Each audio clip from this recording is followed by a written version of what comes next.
Hello, hello! Gawa po tayo ng sapin-sapin habang wala po tayong gawa ng cake. So, ayan, simulan po natin sa 3½ cup na glutinous flour, ½ cup sugar, isang latang condensed milk, isang latang evap, at isang sachet ng Coco Mama na maliit lang po dahil yun po yung available dito sa amin. So, sinukat ko rin po siya. Yung Coco Mama ay 1 cup with yung katumbas po niya. Ayan. So, ayan po. After nyan, i-mix lang po natin yung mixture. And then, yan, halu-haluin po natin. Wag masyadong halong-halo dahil baka po ma-overmix po natin yung ating butter. And then, i-divide po natin siya sa tatlo. At lalagyan po natin siya ng color. So, ang ginamit ko pong color dyan ay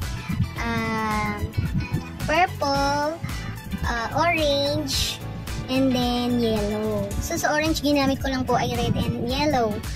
Yan. So, ayan po yung yellow natin. Konting patak lang ng yellow. Chef Master po yung gamit ko. Yan din po yung ginagamit ko sa aking paggawa ng cake. Yan. Halu-haluin lang po natin. And then, after nyan, gumawa po ako ng latik. So, sa latik naman po, kaya po ako gumawa ng latik. Yan, ginawa ko siya muna dahil pang-grease na rin po ng ating molder. Para po hindi mahirap tanggalin mamaya yung ating sapin-sapin dun sa molder. And then, after nyan, so, pag na-grease na natin yung molder, i-steam na po natin siya ng 7 minutes per mixture. So, ayun. Yan. So, ayan na po ang ating sapin-sapin.